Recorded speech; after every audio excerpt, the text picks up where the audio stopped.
The ever elusive motivation. What is it? How do we get it? How can we keep it? Motivation can be viewed as our desire or our willingness to do something. Although many definitions suggest that it's a force that drives our behavior, I think that after this episode, you're going to think otherwise. While it is lovely and quite helpful when motivation strikes, there are all too many moments for most of us when it simply fails to present itself when we need it the most. I'm here today to help you understand just why that is. And spoiler alert, it's not because of you or some shortcoming or failing of yours. It's not because you're different or lazy or inept. Nope, none of it. Motivation is a fickle fella, and because of the ways that we've been misled to think of it, many of us feel like we are amiss when we can't seem to find motivation to do something we need to do. So, before I say more, let me introduce myself. I'm Ashley McCann, therapist and coach. For over 15 years, I've worked to understand trauma and eating disorders, how our experiences can shape us, and how we can change. This podcast is my way of sharing what I've learned with you to create a free resource to help you on your way through life. And this is In Our Skin. I'm so glad you're here. So tell me, do you feel like you are a motivated person? Are there things that you find easy to motivate yourself to do and things that are harder to get done? Do you have moments when you find yourself willing motivation to show itself? Days when you just don't feel like doing something, so you set it aside for another day, and maybe another day. Is there something that is high desire but also high challenge that you just can't seem to begin or to stick to?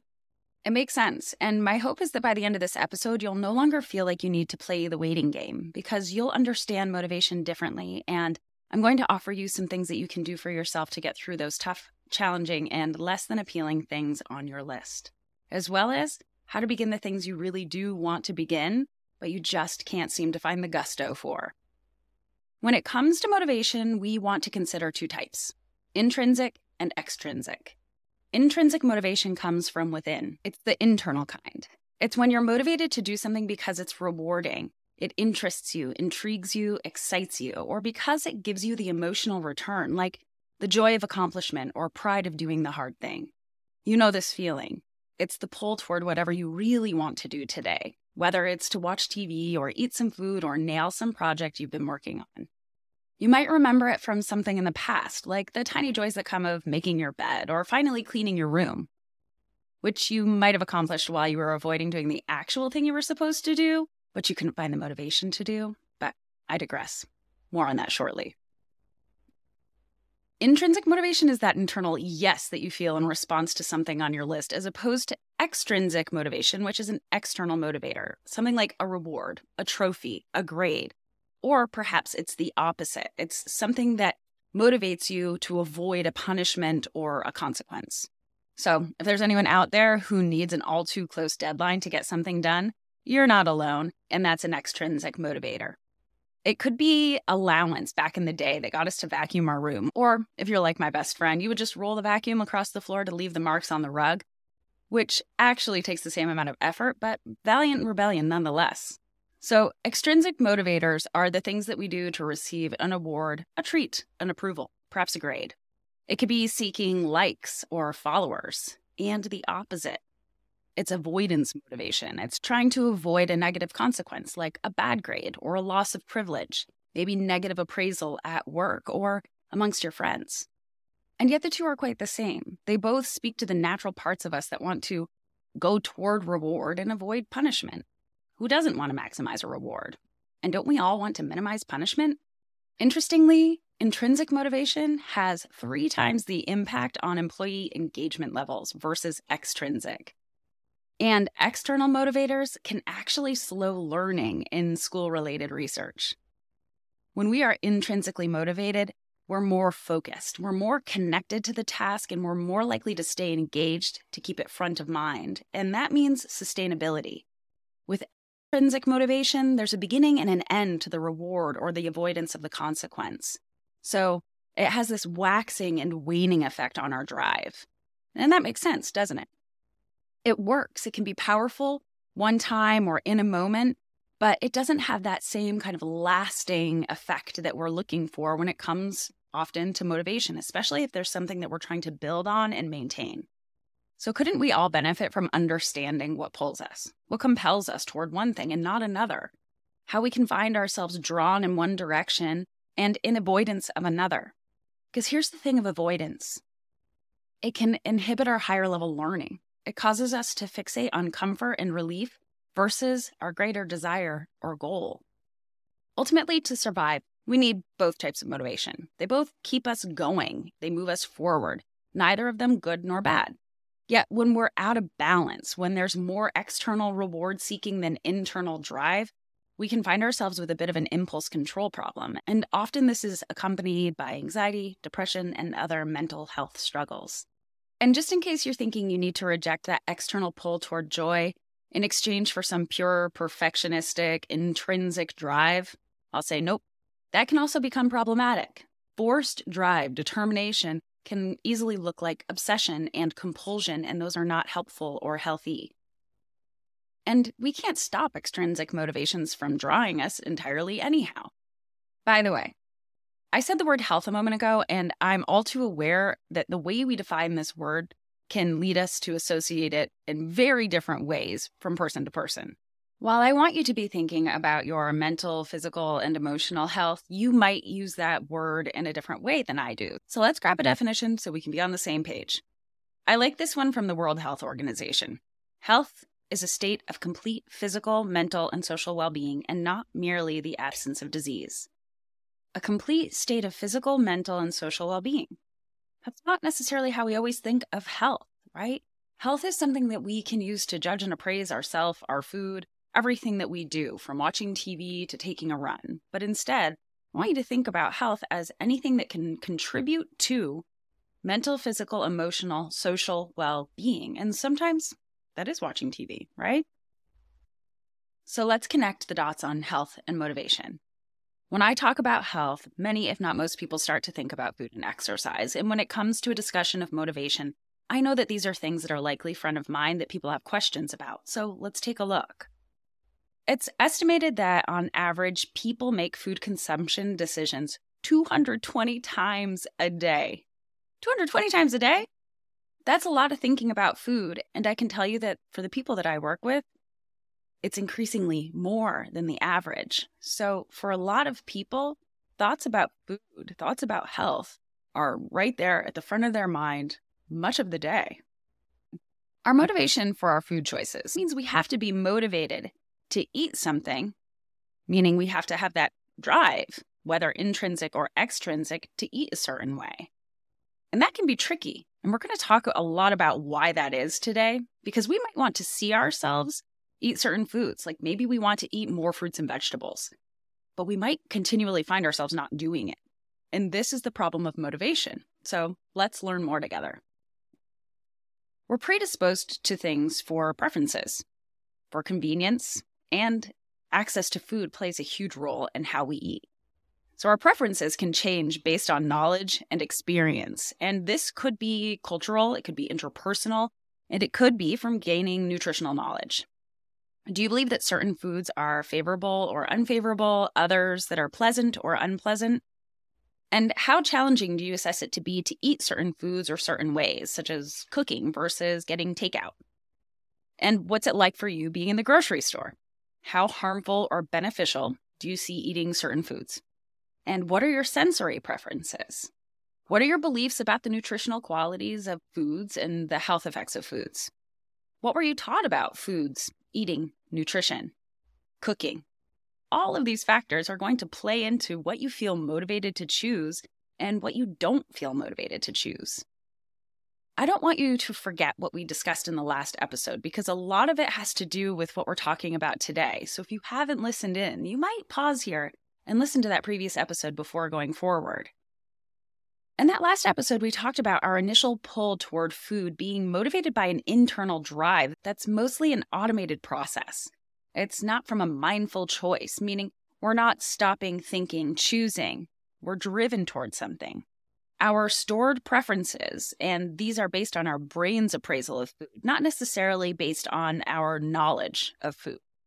Our stored preferences of food that come from our brain's appraisal of food, not necessarily from our knowledge and education of food, or what are going to compel us in our initial drive towards something.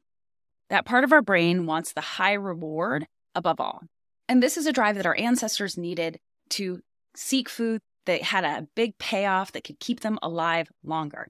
For us, we might not be in those types of circumstances, but we might still be driven toward those foods. So high sugar content, something that's going to give us a lot of energy initially to keep us going. But sugar is different in our foods these days, and we talked about that last episode. So we might still be compelled toward those foods. Does not mean that we do not have will, choice, and power over our decision making, but we might feel a motivation towards something even when it's not what we want to be motivated toward. Next, we will lean into our stored beliefs, our experiences, and from our learning. So what do we appraise as the best choice? We don't always actually pause to do this for ourselves. That's part of what we talked about last week and what we're looking at this week. Do we find a food rewarding? And in what way is it rewarding? Is it rewarding in the short term? Is it rewarding for health? What is the benefit? Do we see eating it as a way to avoid a consequence? And what is the expected outcome or the value of the outcome of eating it? That goes back to things like maybe taste or, again, our health. Is it going to lead to us feeling better mentally, physically, and emotionally? So for those who experience food insecurity, a motivation toward high reward foods would make a really great deal of sense. And unfortunately, overeating and food insecurity are both linked to mood and anxiety disorders. We don't all have the same level of access and the same level of privilege when it comes to food and our decision-making around food. We have to keep that in mind. Research finds that emotional motivations tend to trump health motivations in many cases. Knowing that something is good for us isn't necessarily motivating in the same way that our emotional connection to a food would be. And I'm sure you've felt that in your life. Correlations exist between increased intake in the top of the food pyramid and less motivation for eating for health, meaning the more that we're eating those foods at the top of the pyramid, the less likely we are to be motivated for health-based or health-focused eating. And we can look at that in both directions. It's interesting, isn't it? The less we eat a wider variety of foods, the ones that we know might have the most health benefits, the less concerned we are for eating for health. But again, this could be about our life priorities. Perhaps health isn't a primary motivation because other life stressors are taking preference. It can be a privilege to feel able to prioritize health. Yet, research is out there. The mental health benefits of eating a diverse diet do exist.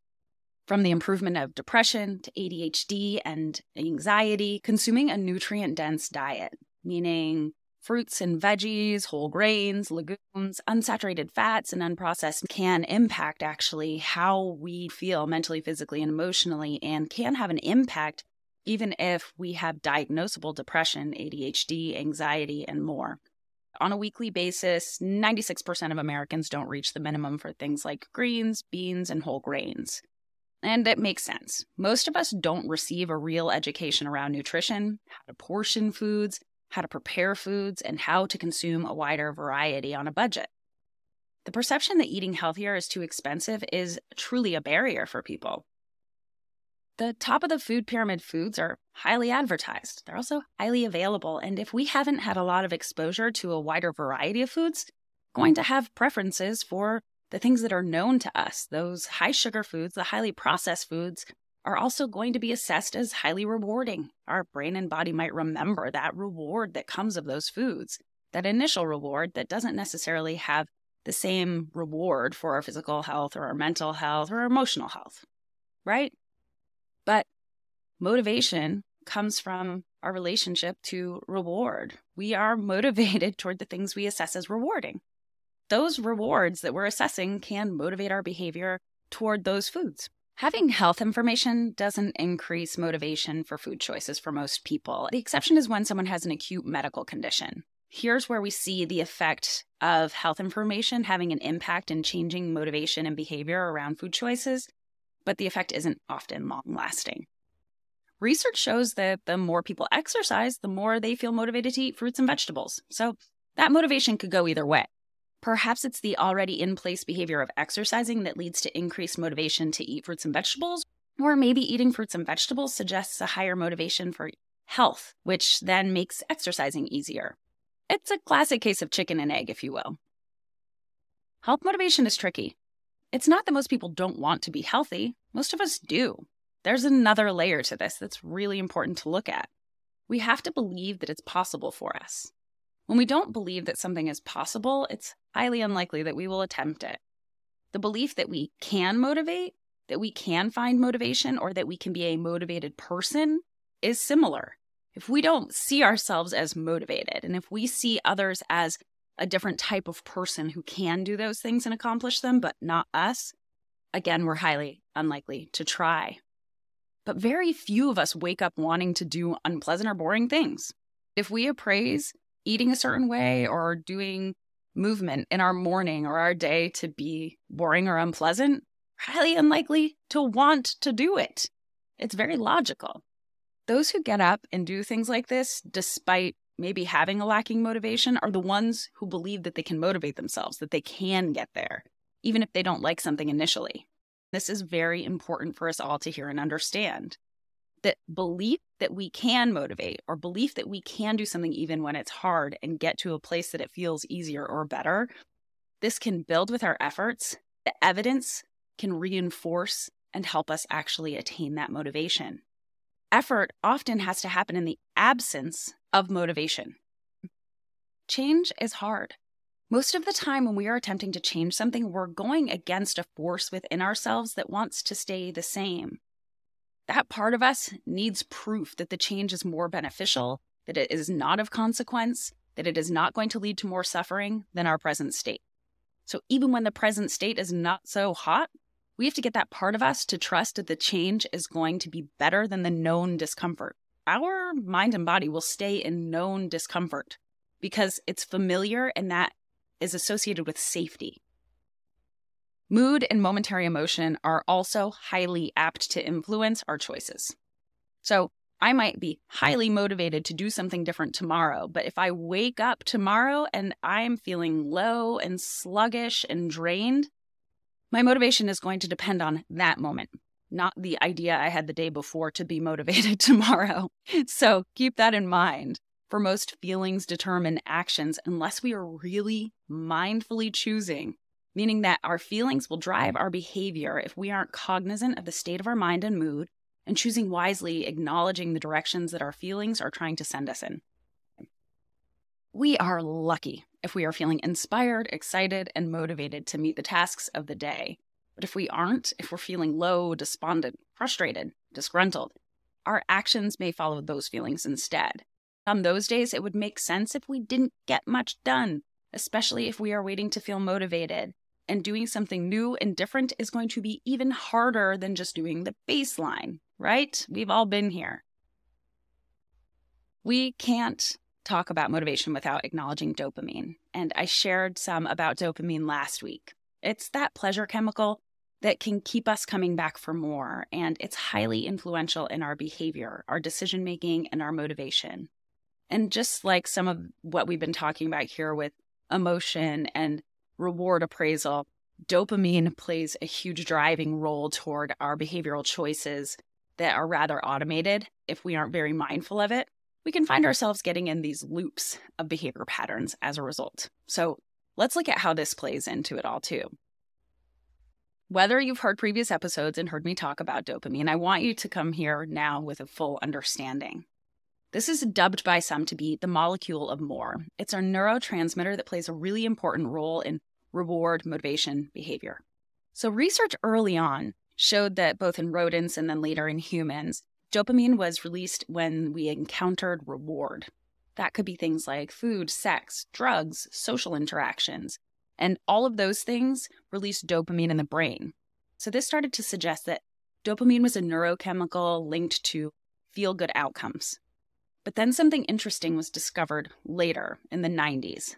Scientists realized then that dopamine is actually more closely related to anticipation, expectation, than to reward received on receipt of something pleasurable. So dopamine causes us to want to do something and motivates us toward doing it in anticipation and expectation that that thing will bring us reward. Does that make sense? So rather than dopamine being this neurotransmitter that's released in response to something being rewarding, it's actually being released and motivating us towards something we imagine will reward us. Okay? So let's look a little deeper. Dopamine causes us to want something and to be motivated to go get it. And it's not actually much about the enjoyment of the thing in the moment. That is an important thing to remember. And that is where we're going to be able to develop a bit of a superpower around this. So I don't want you to think that dopamine is bad. It is not. It helped our ancestors by motivating them toward things that they needed to survive, like a joyful boost that would compel them toward food or toward mating to keep our species alive. So we needed it, okay? And we still need it today. What's interesting is that in lab rats, if you deplete dopamine, they stop eating. Like, we still need this neurochemical. It has purpose. So I don't want you to think I'm suggesting that it is bad. I want you to understand what it could be motivating you toward so that you can be mindful of that. So evolutionarily, it gets us to pursue things that are assessed as rewarding or beneficial. And it motivates us to repeat those things because it remembers. We seek out dopamine boosts to feel alive and excited. After we've completed something and the dopamine no longer remains, there sometimes can be like a drop in that joy, a decline, a feeling like letdown. Then if we have a depleted amount of dopamine, we can actually be left to feel unmotivated, low. While serotonin is the primary neurochemical related to depression, we do see that people with low dopamine can present as depressed. Low dopamine can come with a lack of sleep, depression, ADHD, with chronic alcohol use or substance use. So for dopamine, the goal isn't happiness per se, but it is getting to the thing of reward. So let's look at what this looks like in real life and in action. We're smelling cookies baking in the oven. Dopamine sends us to the kitchen ready to devour those cookies. The ad for the sweater on your computer might release dopamine if you really like that sweater, and dopamine will motivate you to add it to cart. So dopamine motivates us toward what we associate with desire. And there's this thing that happens that we talk about in psychology a lot. Initially said by Ingrid Lowell, who rarely gets credit for it, what fires together wires together. And what this statement means is that what fires in our brain increases the wiring of our neural pathways. So let's say that we are hit with a strong amount of dopamine, we experience a high level of joy in response to a behavior. Those things will wire together. So let's give an example. Let's take the example of winning at a slot machine one time. We are now back at the casino. We have had the experience of pulling that lever and getting a lot of money. And our brain remembers it because that was a highly pleasurable experience. It was associated with a behavior, and now we're back in a familiar environment. And we see the slots. Dopamine dumps. It drives us toward the machine with the possibility of the reward, compelling us to deposit the coin and pull the lever. The unpredictability doesn't actually dissuade dopamine. It can actually increase dopamine. We experience the drive to repeat the behavior, and the repetition of the behavior, that firing together and wiring together of something that's repeated, strengthens that neural pathway in our brain. So both dopamine increases the likelihood that we'll do it again, and repetition increases the likelihood that we will do it again, because this is the foundation of habit formation. Now, we're going to talk about habit formation today in the way that we can really use it to our benefit. But sometimes habits are forming unbeknownst to us. So when dopamine fires, we're likely to develop a habit. We're compelled toward pleasure and reward, and we will be repeatedly compelled towards something that is familiar, that we have access to, or that we're exposed to. Like the smell of the cookies. Not a bad thing. Eat the cookie. Perhaps it's not problematic. But what we want to look at is, where are we getting compelled by this? Because the returns might actually become diminishing. This is the interesting thing to pay attention to. Despite dopamine compelling us toward something to repeat a behavior, it has us do that like it's going to be the best thing ever. Maybe like it was the first time. But that's not always the case. You know, one donut is not equivalent to another. You probably have a preference. And so what this might look like is the smell of a burger joint compelling us to go inside. And if we really pay attention, what we might recognize is the food was actually lackluster in comparison to what we thought it would be. That anticipation and expectation led us there, and that's not bad. But we have to pay attention to what the experience is actually like in the moment. And when we do this, and it's good, we get to tap into some other neurochemicals. When the experience isn't as we'd hoped, we get to log that as new information. And we can start to redirect our attention and even redirect our dopamine when we do this, okay? So while we might be living life a bit on autopilot, we can become a bit more awake, aware, and choose. While dopamine might have us going back for something more and more, trying to get the joy we experienced the first time, we might not ever get that experience again. We can pay attention to this and use it to our benefit. In this way, we want to be mindful of the ways in which dopamine fuels attachment to things, craving, and the way in which it reinforces habit. It's not all that is involved in addiction. And I want to say here that it is not all that is involved in addiction. And people do suggest this a bit too freely, making associations between dopamine leading to addiction with things like screens and foods, etc. It's not actually researched to be true. Okay, so let's take a quick look at addiction for those of you who are curious because I'm talking about this, because it can certainly affect what we're motivated toward. If you have ever heard that sugar is as addictive as cocaine, I want you to know that that was a really unfortunately proliferated piece of misinformation. I want to remind you about what I shared in a recent episode, that sugar becomes increasingly craved when it is restricted. And this was actually the finding of the study that was misinterpreted and spread like wildfire to suggest that sugar is drug-like. Yes, both sugar and drugs elicit the release of dopamine, but the levels are nowhere near comparable, okay? So, a massive amount of dopamine is released in response to drugs, and while dopamine is released in response to sugar, it is not the same. As for social media use, addiction is also not the condition that we see coming out of this repetitive behavior. What we do see correlated with social media use is increased emotional distress and mental health conditions such as depression, but not addiction per se. Interestingly, though not surprisingly, the former vice president of user growth at Facebook was quoted to have said that he feels tremendous guilt. And here's what he was quoted to say. The short-term, dopamine-driven feedback loops that we have created are destroying how society works. I think that says enough. While it's not addiction, it is problematic. Those likes that we get on Instagram, those fast and fun rewards that we get on TikTok, they keep us coming back. Research suggests that on average, people are on social media for about 2.5 hours a day. The numbers tend to look different for teens, which has them showing up at about 5 or 6 hours a day. When you look at this, I just want you to consider how much time you want to spend looking at your feed day to day. It doesn't have to be something that is all or nothing, but we might want to notice what is keeping us coming back.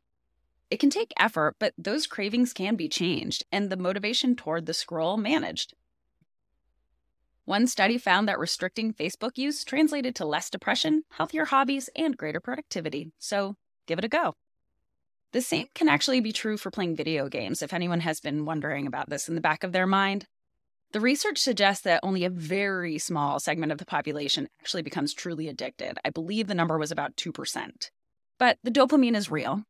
And on the other side of this, what I found interesting was that research also shows a functional way of using this for good.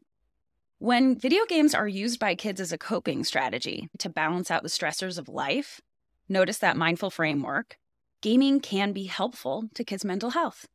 And perhaps I should say people's mental health, because adults like a good game too, don't they? So know that the amount of dopamine that is released in response to video games, even pornography, social media, high-fat, sugar, or processed foods, is sustainably lower than what is released in response to addictive drugs. And though for some video games can cause a greater dopamine release than maybe a board game, it does not mean that the board game stops eliciting dopamine release. I think that that's really important for us to hear. I think that a lot of parents, especially out there, and perhaps we're looking at ourselves and our relationship with our phones, we wonder if we are losing our ability to enjoy other activities. Now, I'll tell you that actually is about our changing attention spans, but that's for another day. So joy can still exist in other places. One last thing on this. You may have heard of dopamine fasting. It was this trend that suggested that abstaining from anything that releases dopamine would be beneficial and necessary, that it could reduce the effect of dopamine in your life. No, dopamine doesn't actually decrease when you avoid certain activities. So this concept was based on a suggestion to reduce social media for a specific period of time, for example, and it was based on a misunderstanding of how dopamine works. If done differently, not all or nothing, something that could be a helpful practice would be to moderate or to work toward habit change. The scientists who studied dopamine would like us all to know that we would not have evolved and we would not have survived as a species without dopamine. But know that we can let that surge of dopamine help us update our expectations. If we start paying attention, that could help us begin to change our behavior. So put this to use. We can start to pay attention to what we actually feel like when we are experiencing the thing that dopamine has been guiding us toward. We can notice how we feel while and after we eat the donut, and we can notice how we feel after 30 minutes or an hour of the scroll. And when we keep losing at that slot machine, we can notice. So now that we've done all of this talk about pleasure, we need to acknowledge the effects of the less pleasurable parts of life on motivation. Because let's face it, there are a lot of things that we would rather not do most days. And dopamine's certainly not compelling us toward those things. So when we don't want to do something, we might be apt to put it off. And here's where procrastination enters the conversation. Research says that most people are procrastinators, and I think you're going to understand why in a moment. Most of us do have the habit of putting things off. Now let's look at what we know about intrinsic and extrinsic motivators. When do we do things?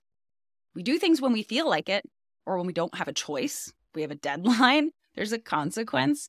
When we look at what we know about motivation, it makes sense that we don't feel driven to do things that we don't have reason to do right now. If we don't have interest and we don't have an outside force compelling us, then it really makes sense that those things would go to the bottom of our list. Procrastination isn't about laziness.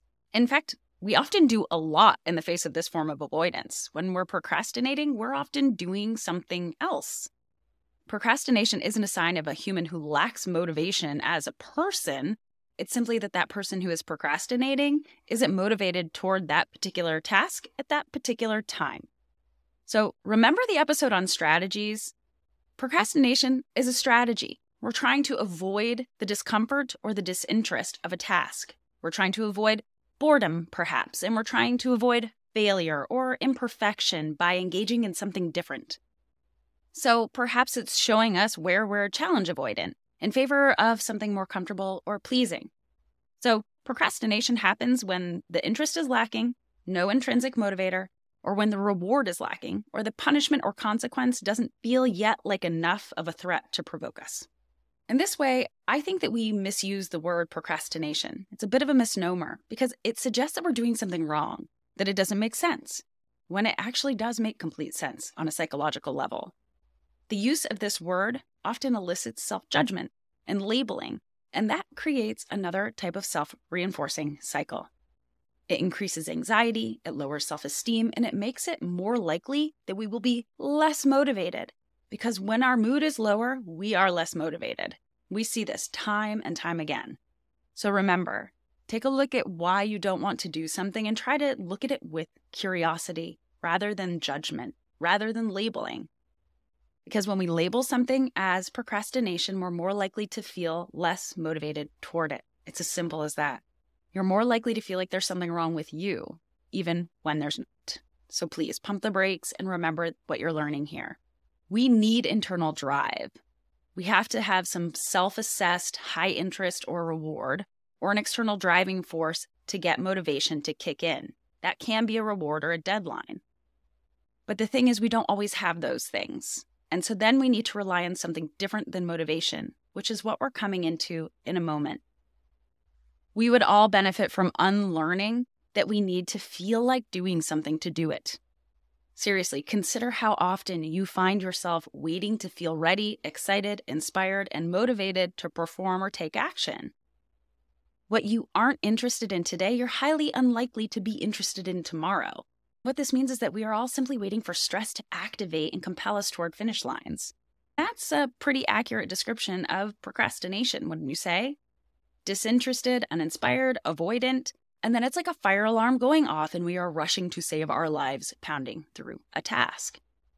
Overcoming patterns of avoidance comes down to the realization that in most cases, we have to take action first. If we cling to the idea that we actually need to want to do something and that motivation will show up in order to get it done, we may never begin. What is unfortunate is that this happens most often with things that we really do want for ourselves. And that's what's interesting. If I want it for myself, why isn't the interest high enough for motivation to show up? Because often what we want for ourselves also comes with assessed threat and challenge. If you look back on earlier episodes around stress and strategies, you're going to understand why it makes sense that we get stuck. So for the things that we want for ourselves, it's highly unlikely that we're going to get to that same level of stress, for example, from a deadline, as we would in a situation at work. While work will eventually offer the extrinsic motivator of a consequence, our own interests and desires likely will not. They could be put off for time immemorial. So it's about making choice, making a commitment to ourselves to do it even though it's hard, even when we're unsure of the reward. It's about repeating this choice and repeating the action. It's about habit formation, not about motivation. So I think that you're beginning to see here that much of our behavior change comes from habit and not from motivation. We are likely to be compelled to do the same things over and over again. That's motivation. We are motivated often to do the same things over and over again. The familiar, the easy, the rewarding in the short term, but maybe not the rewarding in the long term. Getting ourselves to motivate for something that will benefit us later but not now is not going to come from motivation. It's going to come from habit. So the challenge is to begin to go toward the things that are in our best interest in the long term and to move away from the things that we are compelled to do that are no longer in our best interest. So if you feel stuck, it makes sense. And if you know better but can't seem to do the harder thing, then you're actually just like most people. But it is possible if we begin to approach change through habit building instead of looking at a lack of change as a motivation problem. Change, if it is truly good for us, is self-reinforcing. But we need to begin to get to that place. When it starts to provide joy, reward, and benefit, that's the stuff of motivation. It follows action. It doesn't come before the action. What the research shows us time and time again is that small, super reasonable changes are most effective. So for example, let's say that you want to start a morning walk routine. First, you might actually have to start by going to bed earlier so that you can wake up in the morning with a little more ease. And then the walks might be easier to get out of bed for. Otherwise, the likelihood of hitting snooze is strong. In that moment, most of us are more motivated towards sleep and the reward of sleep than toward the unknown reward of the walk. So choice is big here. In many situations, motivation is the byproduct of action. In any low-interest, low-reward task, action is the predecessor. And if we're lucky, the motivation will build. Now, I mentioned mood as we've been talking. I wanted to swing back around to give some hope and strategy to those of us who could use a boost. Mood, and depression in particular, does play a large role in our ease or challenge in getting ourselves going. I want to validate that. Some days choosing is harder, and for some people, the struggle is greater. If you're clinically depressed or wonder if you are, check with your therapist. Mood is important for all of us to consider. For those moments when we're feeling low, motivation is significantly less likely to strike. Again, we are better served putting our efforts toward taking steps to improve mood. Do that through habit formation. There are approaches that can help us tap into other types of feel-good chemicals that can benefit us whether we have low mood or not, and I really am excited to talk to you about these today. We've spent a lot of time talking about dopamine, but I want you to know about these other neurochemicals that can help you build new habits and change. We call them the here and nows. While we refer to dopamine as a molecule of more, it will send us lunging toward a predicted pleasure. There are other neurochemicals that help us stay grounded in the present. They are GABA, serotonin, endorphins, and oxytocin. These neurochemicals help us experience satisfaction in the moment without compelling us toward more. GABA, we think of as the anti-anxiety molecule. It slows down the firing of neurons and it creates a sense of calmness. We can increase GABA by practicing things like yoga, meditation, or by tapping into the relaxation response, something that I look forward to sharing with you all. Serotonin, we could think of as a chemical of confidence. Though it does many things, it plays a role in our experience of things like pride, loyalty, and status. So when we feel a sense of accomplishment or recognition from others, we experience the effects of serotonin.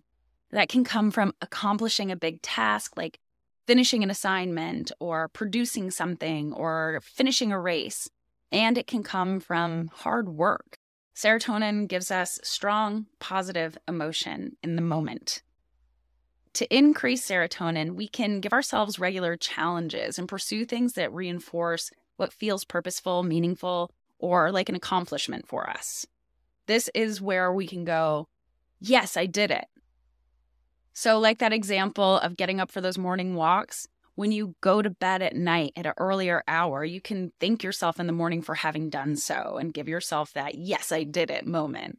And when we give ourselves moments like these, we are actually reinforcing our own self-esteem.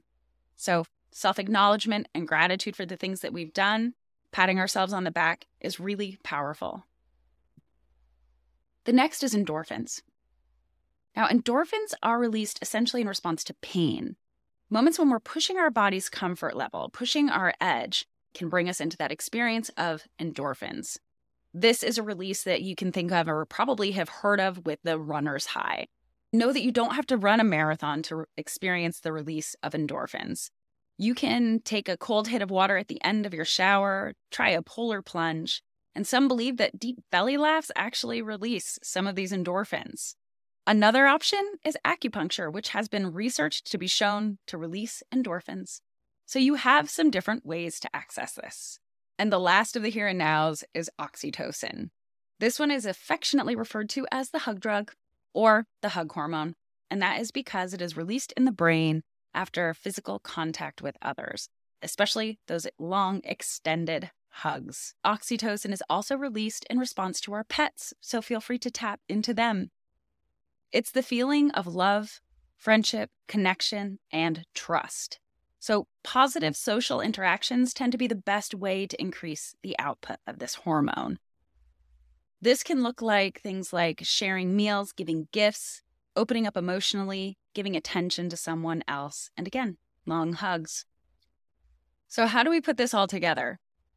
What we now hopefully are walking away understanding is that motivation comes from some things in some places at some times, but it is not something we can expect to show up when we need it.